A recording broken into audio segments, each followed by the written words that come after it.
우리 오늘 함께 나눌 하나님 말씀은 마가복음입니다. 마가복음 12장 18절에서부터 27절까지의 말씀입니다. 마가복음 12장 18절에서부터 27절까지의 말씀을 제가 한 절, 여러분이 한 절 교독하시고 마지막 한 절은 다 함께 합독하도록 하겠습니다. 부활이 없다는 사두개인들이 예수께 와서 물어 이르되 선생님이여, 모세가 우리에게서 주기를 어떤 사람이 자식이 없이 아내를 두어 주었느냐? 그 동생이 그 아내를 취하여 형을 내고 상속자를 세우지나 하였느냐?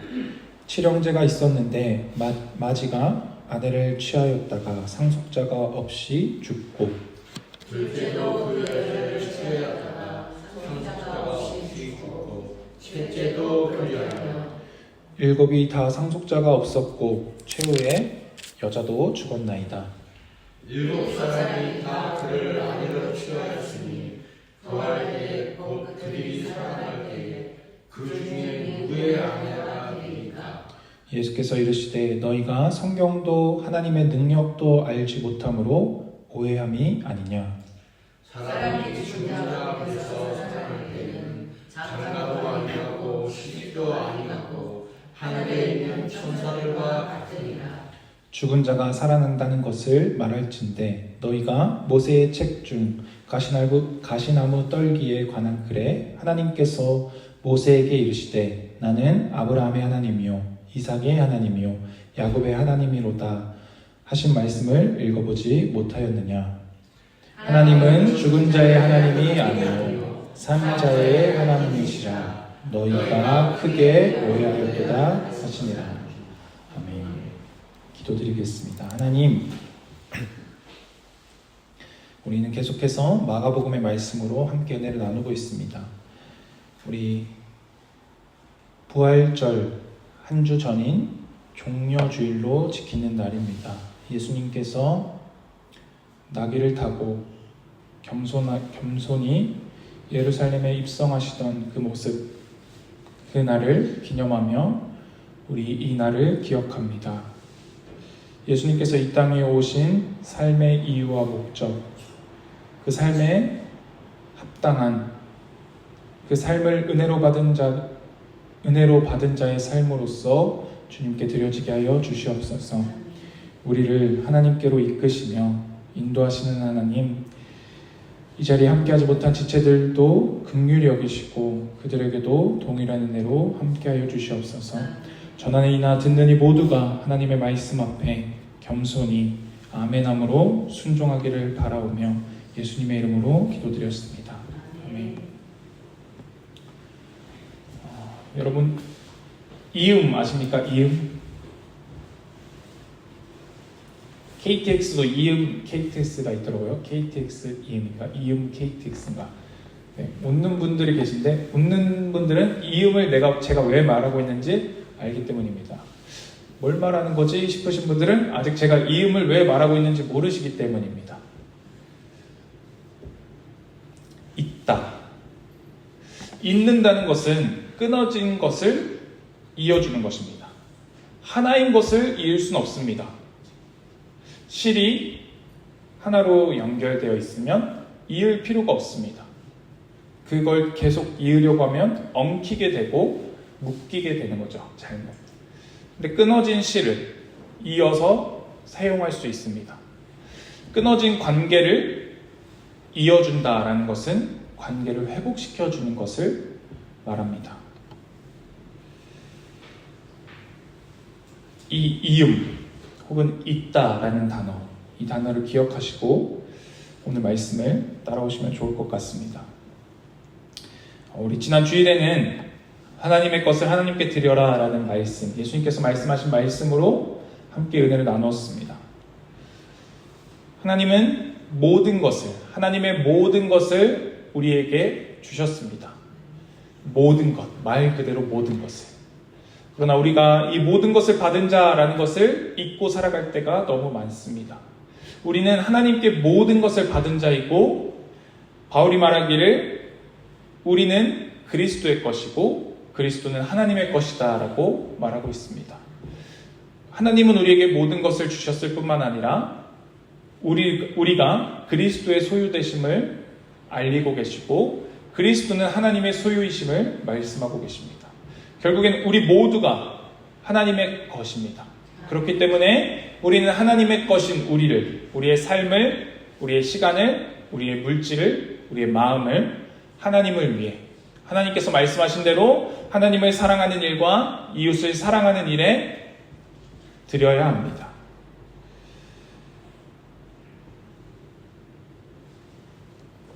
지난 주일에는 서기관들 헤롯 당과 바리새인들 두 집단이 예수님을 책잡기 위해서 나와왔습니다. 오늘 본문에는 사두개인들이 등장합니다. 사두개인은 바리새인과 사두개파, 사두개인 이 두 집단은 어쩌면 약간 대적적인 관계에 있었고 서로가 서로를 그렇게 좋아하지 않았습니다. 사두개인들은 부활도 없다고 생각했고 천사도 영도 없다라고 생각했습니다. 그렇기 때문에 사람이 죽으면 그걸로 모든 것이 끝나는 영혼까지도 멸절되어지는 것으로 생각하고 믿었습니다. 그래서 그들은 부활이 없다라는 자신들의 논지를 주장하기 위해서 예수님 앞에 나아온 것입니다. 사실 예수님께서 어떻게 이 부활 논쟁에 대해서 대답하시든지 간에 예수님이 위험에 빠질 일은 없는 질문입니다. 그들 사두개인이 예수님께 와서는 묻습니다. 예수님께 7 형제의 이야기를 가정하고 그 이야기를 통해서 자신들이 부활이 없다라고 말하는 것이 논리적이다라고 말하고 싶었을 것입니다. 7 형제, 오늘 읽은 대로, 본문을 읽은 대로 7명의 형제가 있습니다. 첫째가 아내를 맞이해서 결혼했습니다. 후사를 낳아야 되는데, 자녀가 있어서 상속자가 있어야 되는데 상속자를 낳지 못하고 남편이 죽은 것입니다. 그러면 모세가 명한 대로 율법을 따라서 동생이 형수와 결혼하게 됩니다. 이것을 계대 결혼이라고 말합니다. 이을 계와 대, 우리가 대를 잇다 할 때 그 대자입니다. 그래서 대를 이어주는 결혼이 계대 결혼입니다. 굉장히 생소한 단어이죠. 오늘은 이 계대 결혼이라는 것과 그리고 이 계대 결혼을 포함하고 있는 고엘 제도라는 것에 대해서 좀 나눠보고자 합니다. 사실 오늘 본문에 부활에 대한 이야기가 있습니다. 사실 다음 주가 부활절이라서 이 본문을 처음 받고서는 이렇게 생각했습니다. 본문이 왔을 때 이렇게 생각했습니다. 한 주만 더 밀리지 그러면 부활절에 딱 부활절 말씀을 할 수 있었을 텐데 생각했습니다. 그러다가 계대 결혼에 대해서 좀 더 생각해보고 묵상해보고 좀 나눠야겠다라는 결론으로 오늘은 계대 결혼에 대해서 나누고 다음 주일에 부활에 대해서 좀 더 깊이 나누고자 합니다. 계대 결혼 또 고엘 제도 굉장히 생소한 단어들입니다. 사실 우리가 신앙생활하면서 잘 다루지 않는 본문이기도 하고 잘 다루지 않는 이야기이기도 합니다. 우리는 이 계대 결혼이라는 것을 당시의 문화에 비춰서 생각할 필요가 있습니다. 지금에서는 말도 안 되는 방식이고 말도 안 되는 어떤 문화와 풍습이라고 생각하는데 예수님이 2000년 전이고 이 계대 결혼이 명해진 것, 신명기에서 명해진 것은 거기로부터 예수님으로부터 약 1400년 전이라고 추측되어집니다. 그러면은 그냥 단순히 계산하면 3400년 전입니다. 3400년 전. 조선시대만 해도 여인들이 얼마나 힘든 삶을 살아야 했습니까? 몇백 년 안 되는 전인데도 말입니다. 그런데 3400년 전이라면 정말 살아가기 힘들었을 것입니다. 보통 여인들은 당시에 아버지의 그늘 아래서, 아버지의 가정 안에서 보호를 받았을 것입니다. 그러다가 이제 결혼을 하게 되면 남편의 보호 아래서 살아갔을 것입니다. 그런데 이 남편이 죽는다는 것은 자신을 보호해 줄 보호자가 사라지는 것과 같습니다. 그들이 삶을 이어간다는 것은 사람다운 삶이 아니었을 것입니다. 그저 생명을 연장해 가는 것에 불과했을 것입니다. 당시에는 여인들이 이런 공경에 처했기 때문에 그들을 구제해주는 수단으로서 계대 결혼이 행해졌습니다. 그래서 이 계대 결혼뿐만 아니라 당시에는 고엘 제도라는 것이 있었는데 룻기에 나오는 기업을 물을 자, 그 단어가 바로 고엘입니다. 이 고엘이라는 것은 히브리어 원형으로 보면 가알이라는 단어인데 가알의 뜻은 이런 뜻이 있습니다. 무르다, 바둑두다가 혹은 장기두다가, 한수 무르다, 났던 것을 다시 되돌리다 라는 의미죠. 무르다 라는 의미를 가지고 있습니다. 그리고 친척이 되다 혹은 복수자, 구해내다, 사다, 배상하다 라는 뜻을 가지고 있습니다. 우리 오늘 나눌 고엘 제도는 크게 세 가지로 분류해서 볼 수 있습니다. 먼저는 무르다라는 의미를 통해서 고엘 제도를 보면 고엘된 자, 기업 물을 자, 고엘된 자는 기업을 물러주어야 합니다.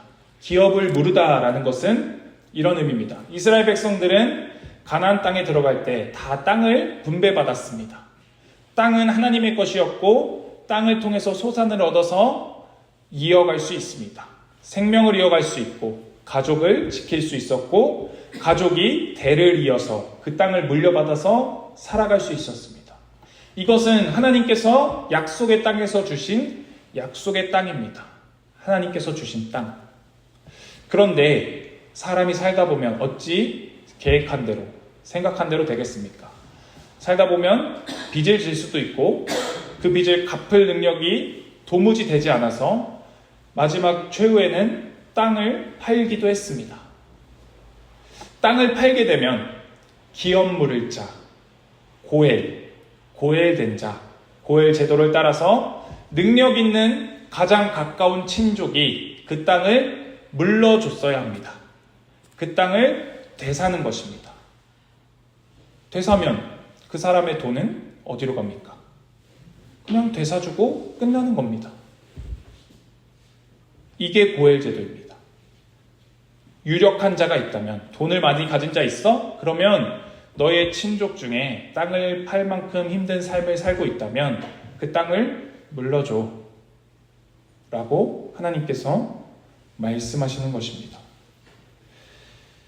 이것이 레위기 25장 25절에 이렇게 기록되어져 있습니다. 만일 내 형제가 가난하여 그의 기업 중에서 얼마를 팔았으면 그에게 가까운 기업 물을 자, 이 물을 자가 고엘, 가알이라는 단어에서 온 것입니다. 기업 물을 자가 와서 그의 형제가 판 것을 물을 것이요 라고 말씀하십니다. 두 번째로 고엘 제도에 담긴 의미는 이런 것이 있습니다. 부당한 피해를 입은 친척이나 친족이 있다면 그들을 위해서 대신 복수할 수도 있었습니다. 다시 한번 말씀드리지만 3400년 전에 쓰여진 것입니다. 사법체계라고 있었겠습니까? 증인이 없으면 과학적인 수사도 할 수 없는 때에 범인을 잡는 것은 거의 불가능했을 것입니다. 그들 중에 자신의 친족을 죽이는 것을 목격한 가까운 자가 있다면 이는 대신 보복을 하기도 했습니다. 복수하는 자가 되었습니다. 대신 심판을 내리기도 했습니다. 그래서 민수기 35장 21절은 이렇게 말씀하십니다. 악의를 가지고 손으로 쳐 죽이면 그 친자는 반드시 죽일 것이니, 악한 마음을 가지고 우발적인 어떤 실수나 사고가 아니라 악한 마음을 가지고 사람을 죽이면 그는 반드시 죽이라 라고 말씀하시면서 이는 살인하였습니다 라고 말씀하십니다. 그리고 나서는 피를 보복하는 보복하는 자는 살인하는 자를 만나면 죽일 것이니라. 여기서도 보복하는 자, 피를 보복하는 자, 이 보복하는 자도 가알, 고엘에서 온 단어입니다. 그리고 나서 세 번째로 우리가 오늘 나누고 있는 계대 결혼에 대해서 하나님께서 명하십니다. 자녀가 없이 죽은 친족, 과부된 여인이 있다면 형제가, 차남이 결혼해서 아들을 낳아주어야 했고, 아들을 낳았을 때에 그 아들에게 그 형이 가졌어야 했던 기업이 아들에게 그대로 이어졌습니다. 기업을 얻을 상속자가 되는 것이고, 심지어는 아버지의 이름조차도 아들에게, 첫째 아들에게 그대로 사용하도록 성경은 말씀하고 있습니다. 이것을 통해서 끊어진 더 이상 상속자가 없는 가족, 그들이 삶을 이어갈 수 있도록 하는 방편이었습니다.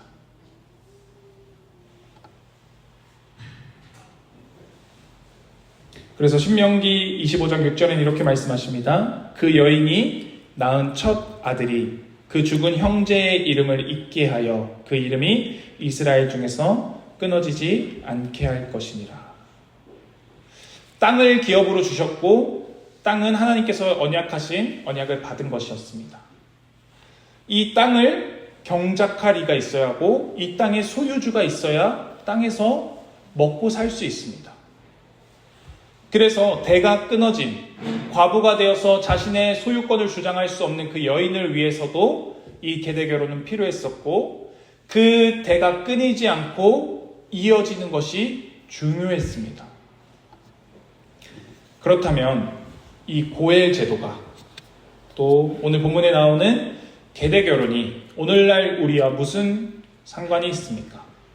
오늘날 우리는 친족의 기업을 유력한 자가 물러주지 않기도 합니다. 물러주는 것은 고마운 일이지만 그것이 법적으로 행해야 될 의무는 없습니다.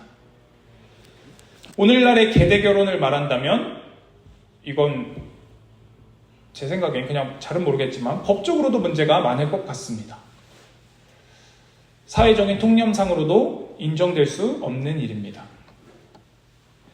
그런데 이 3400년 전에 시행되었던 제도들, 그때 명해졌던 제도들이 오늘날 우리와 무슨 관계가 있습니까?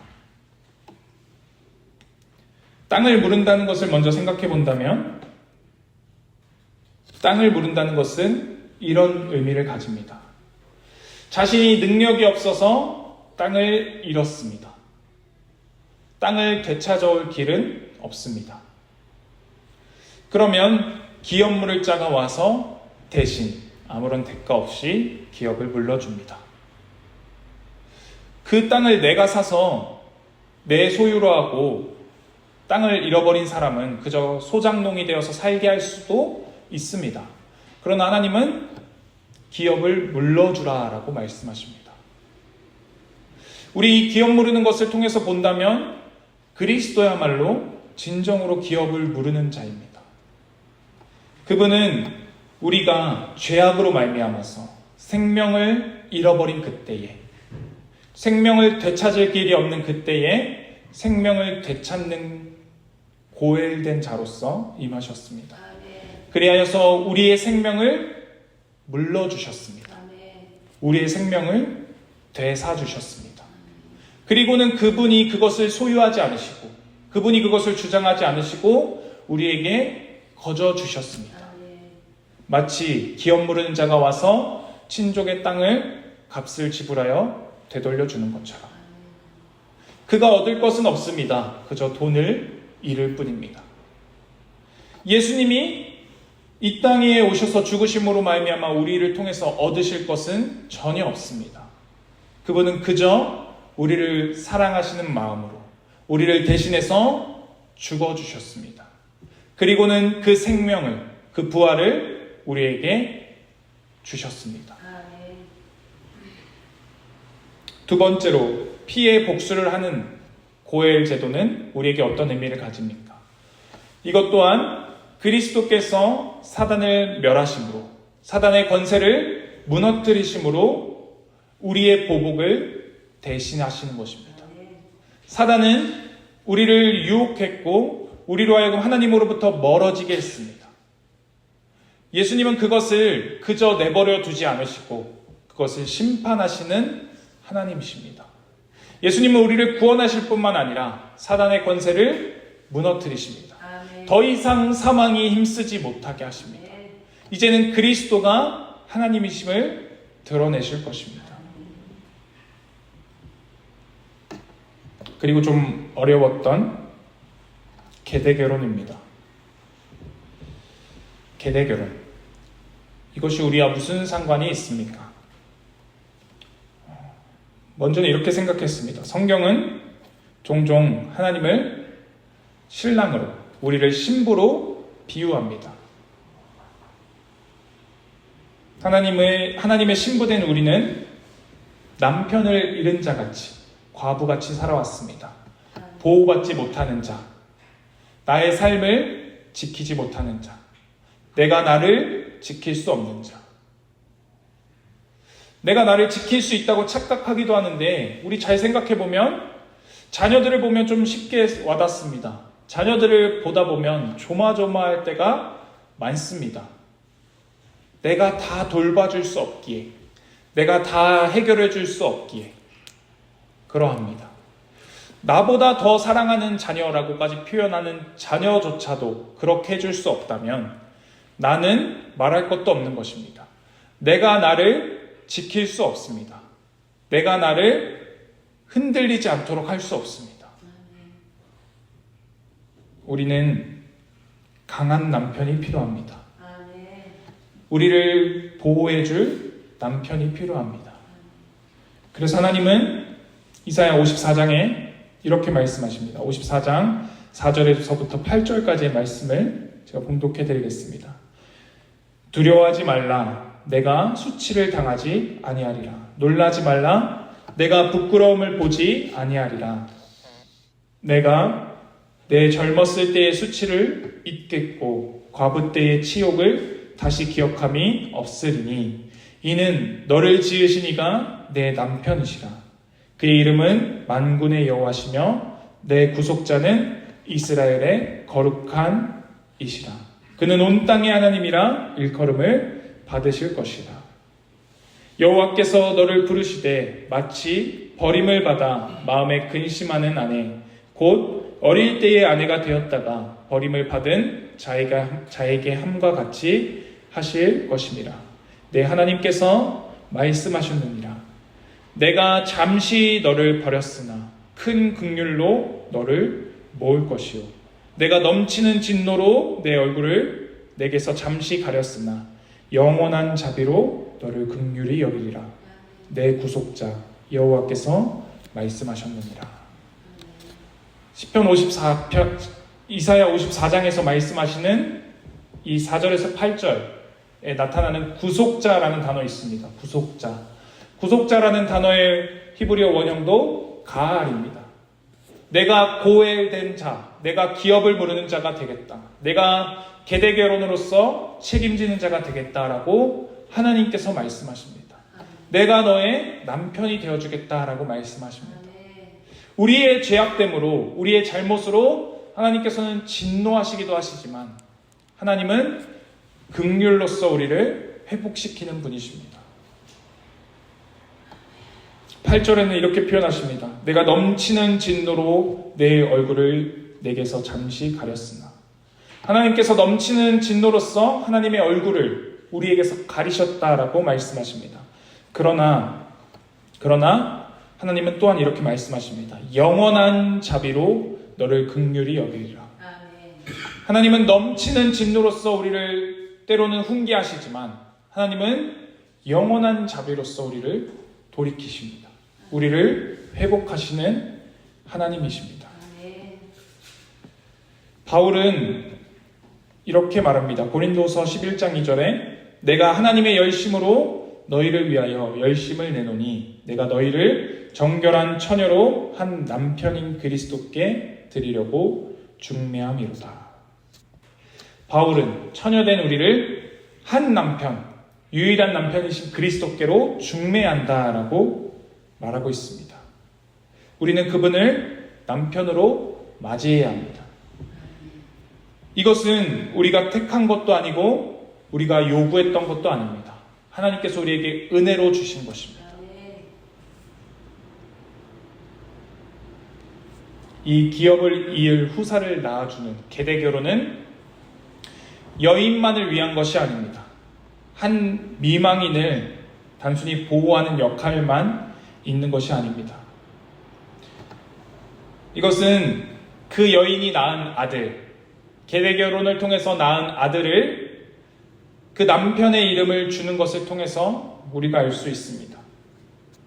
이것은 그 대가, 그 가족이 하나님의 약속의 땅에서 끊어지지 않게 하겠다라는 하나님의 마음을 드러내고 있습니다. 하나님은 하나님의 땅에서 끊어지지 않도록 하십니다. 약속의 땅에서 그 대가 이어지게 하시기를 원하시고 그것을 행하십니다. 이것은 하나님의 언약이 이어지는 것입니다. 이음, 있다 라는 말로써 오늘 설교를 시작했습니다. 하나님은 우리를 이어가십니다. 하나님의 나라로 이어가시고 끊어진 것 같은 그 순간에 우리를 다시금 이으십니다. 이 언약, 이으신다는 언약, 이것을 우리는 다말과 룻을 통해서 명확하게 볼 수 있습니다. 다말은 유다의 며느리였습니다. 유다는 요셉의 12아들 중에 하나이고 유다 지파의 그 유다입니다. 이 유다에게는 며느리 다말이 들어왔는데 며느리 다말은 첫째 아들인 엘과 결혼했습니다. 엘은 죄악됨으로 말미암아서 후사 없이, 자녀 없이 죽었습니다. 그리고는 둘째 아들 오난을 계대 결혼을 통해서 결혼하도록 합니다. 그러나 오난의 악함으로 말미암아 오난조차도 죽고 맙니다. 그러자 유다는 자신의 셋째 아들인 셀라마저도 잃을까봐 두려워서 다말에게 이렇게 말합니다. 네가 너의 아버지의 집으로 가 있어라. 그러면 내가 셀라가 장성하면 그때 너를 다시 부르겠다라고 말합니다. 그러나 유다는 그럴 마음이 없었고 그저 자신의 아들인 셀라만은 지키고자 했습니다. 이것을 알게 된 다말은 자신을 몸을 파는 여인처럼 변장하고서는 유다가 온다는 소식을 듣고는 유다와 관계를 통해서 아들을 낳습니다. 그 아들이 베레스입니다. 베레스의 후순종의 한 명이 보아스입니다. 보아스는 룻의 남편입니다. 룻도 계대 결혼으로 보아스와 결혼합니다. 모압 여인이었던 그에게 모압 땅에 찾아온 이스라엘인과 결혼했던 룻은 후사 없이, 자녀 없이 남편이 죽고 맙니다. 그러자 시어머니와 함께 예루살렘으로 돌아옵니다. 그곳에서 룻은 그저 믿음으로써 하루하루를 살아갑니다. 그러다 보아스를 만나게 되고 보아스와 결혼하고 자녀를 낳게 됩니다. 이 보아스는 다윗의 증조할아버지입니다. 증조할아버지. 생각해 보십시오. 하나님께서 왜 베레스를 통해서, 룻을 통해서, 다말을 통해서 그 족보를 이어오셨겠습니까? 마태복음에 보면 예수님의 족보가 나옵니다. 예수님의 족보는 유다를 통한 유다의 셋째 아들이었던 셀라가 아니라 며느리를 통해서 얻게 된 베레스를 통해서 예수님의 족보가 이어집니다. 예수님의 족보는 룻이라는 모압 족속, 이스라엘을 방해해서 하나님께서 하나님의 총회에 들어오지 못하리라 라고 하나님께서 직접 선포하신 그 족속, 저주받은 족속이었던 모압의 여인 룻이 다윗의 증조할머니가 되었습니다. 이 족보는 이어져서 그리스도에게까지 이어집니다. 다말은 버림받은 여인이었습니다. 끊어진 자였습니다. 더 이상 유다의 족보에 함께할 수 없는 여인이었습니다. 셀라가 다른 여인을 맞이하여 셀라가 낳은 그 셋째 아들이 낳은 대를 이어올 수도 있으셨습니다. 인간적인 눈으로 보기에는 그 대가 더 아름다워 보입니다. 그러나 하나님은 다말을 그리스도의 족보에 묶으셨습니다. 오늘 중요한 키워드로 말하자면 그리스도의 족보로 이으셨습니다. 끊어진 다말을, 버림받은 다말을 이으셨습니다. 룻은 하나님의 총에 들어올 수 없는 여인, 저주받아 마땅한 족속이라고 표현되어졌던 그가 하나님께로 이어집니다. 다말이, 룻이 알았겠습니까? 자신들이 그리스도의 족보에 들어갈 것을. 그것을 알고 애써서 힘써서 그렇게 행했겠습니까? 그들은 전혀 알지 못했습니다. 그저 자신이 살아야 했기에, 자신이 살아남아야 했기에 행한 일들이었습니다. 그러나 그들은 다른 곳을 찾아가지 않고 하나님 안에서 살아남고자 했습니다. 진정한 계대 결혼은 사실은 그리스도입니다. 그리스도는 요셉의 씨가 아닙니다. 족보를 따지자면 요셉이 아버지이지만 그리스도는 성령으로 잉태된 하나님의 아들이십니다. 그분은 족보와 아무 상관이 없습니다. 이 족보는 마리아의 족보가 아니라 요셉의 족보임을 기억하십시오. 그 요셉의 족보를 따라서 그리스도께서 오셨지만 그리스도는 요셉의 씨가 아니라 성령으로 말미암아 잉태하신 분입니다. 이분이야말로 진정한 계대 결혼의 의미가 무엇인지 보여주십니다. 우리를 하나님께서 하나님께로 이으시겠다는 것입니다. 하나님과 끊어진 우리를 하나님께로 회복시키시겠다는 것입니다. 그러니 우리 오늘도 우리의 삶 속에서 하나님 안에서 살아남고자 하십시오. 하나님 안에서 살고자 하십시오. 때로는 이 살아남는 것이, 이 삶을 버티고 견뎌내는 것이 하나님의 족보에 이어지는 길입니다. 다말은 알지 못했습니다. 롯도 알지 못했습니다. 우리는 지금은 알 수 없습니다. 그러나 그날에, 하나님의 나라에 가서 보는 그날에 우리는 보게 될 것입니다. 하나님께서 어떻게 우리를 하나님께로 이어오고 계셨는지, 하나님이 포기하지 않으시고 어떻게 일하셨는지 보게 될 것입니다. 그러니 오늘의 한 걸음을 내딛어야 합니다. 포기하고 싶고 다른 남편, 더 든든한 남자를 찾아가고 싶은 그 마음을 내려놓고 신실하시고 참되신 남편이신 하나님께로 우리는 나아가야 합니다. 그분께서 우리를 하나님의 나라로 이어가실 것입니다. 하나님께서 베푸신 이 은혜는 우리의 모든 것을 이기게 하실 것입니다. 버틸 수 없는 것 같은 그 순간에 다시 옛날로 뒷걸음질 친 것 같은 그 순간에 다시금 우리는 하나님께로 돌이켜야 합니다. 다시금 하나님께로 나아가야 합니다. 하나님은 우리를 버려두지 않으시고 나아올 수 있도록 여전히 이끌고 계시기 때문입니다. 제가 포기하면 끝난다라는 말씀을 몇 번 드렸습니다. 게임도 축구든 당구이든 또 다른 스포츠이든 경기하는 자가 포기하면 끝납니다. 선수들이 우두커니 서서 아무것도 안 하고 있으면 진짜 끝난 겁니다. 그런데 선수들이 애쓰고 힘써서 포기하지 않으면 때로는 뒤집을 수 없는 것 같던 결과를 뒤집는 것들을 보게 됩니다. 하나님께서 일하십니다. 하나님께서 오늘날까지 이어오셨습니다. 끊어진 것 같은 그것, 더 이상 소망이 없는 것 같은, 사망이 왕노릇하는 것 같은 그 순간에도 하나님은 일하십니다. 그러니 포기하지 말고 나아가야 합니다. 오늘 실수했더라도 괜찮습니다. 털고 일어나서 다시 나아가면 됩니다. 하나님은 우리를 그렇게 부르고 계십니다. 우리가 그리스도와 이어진 자, 그리스도와 묶인 자 된 것을 잊지 마십시오.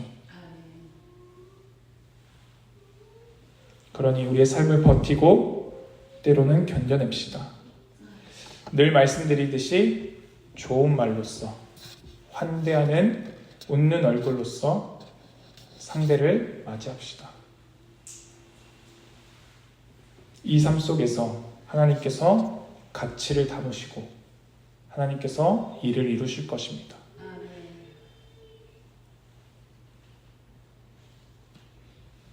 그런데 안다고 한 번에 되지 않습니다. 그게 실력이기 때문입니다. 선수들이 이겨야 된다는 거 압니다. 골을 넣어야 된다는 거 알고 여기서 실수하면 공을 뺏기면 안 된다는 걸 잘 알고 있습니다. 그러나 실력이 없으면 공을 뺏기고 또는 골을 넣어야 할 순간에 골을 넣지 못합니다.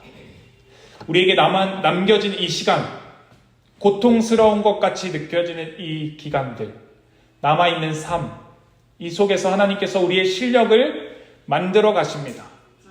화를 내다가도 화를 내는 것은 소용이 없으니 지금은 화내지 않는 자리에 왔다면 나아가 이제는 웃는 얼굴로 환대하는 자리까지 나아갑시다.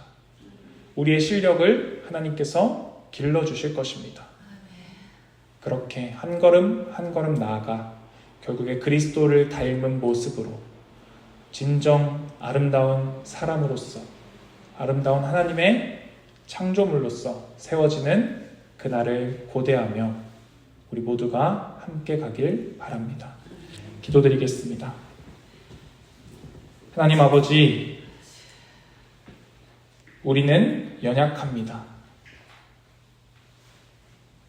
사망의 매인자들이었습니다. 생명을 되찾아와야 되는 것은 알았지만 되찾아올 길이 없었습니다. 그런데 우리의 고엘된 자, 우리와 가장 가까운 친족, 가장 유력하시고 가장 강하신 그분께서 오셔서는 우리의 생명을 되찾아 주셨습니다. 우리의 대가 끊긴 것 같고 더 이상 날 보호해 줄 남편이 없는 것 같은 그날에 그저 이삭이나 주우며 생명을 연명할 생각을 하고 있는 그때에 우리의 강한 남편이신 그리스도께서 오셨습니다. 그분께서는 우리를 끊어진 자로, 버려진 자로 두지 않으시고 하나님께로 이어주셨습니다. 우리가 한 것은 아무것도 없습니다. 이 은혜를 받았으니 하나님, 이 은혜 받은 자답게 살아가겠습니다. 어제의 실수, 어제의 잘못, 어제의 연약함은 뒤로 버려두겠습니다. 오늘 더 나은 사람이 되겠습니다. 주님, 우리를 용서하시고 영원한 자비로서 보살펴 주시옵소서. 그 나라에 이를 때에 우리 모두가 그리스도의 장성한 분량이 되어 서로가 서로를 보고 아름답다 라고 말할 수 있는 그 날을 고대합니다. 그 나라에 이르기까지 한 걸음 한 걸음 내딛게 하시고 때로 미끄러진 것 같은 때에 다시금 일어나 주님께로 나아갈 힘을 더하여 주시옵소서. 그 길로, 생명의 길로 우리를 이으신, 우리를 묶으신 예수 그리스도의 이름으로 기도드렸습니다. 아멘.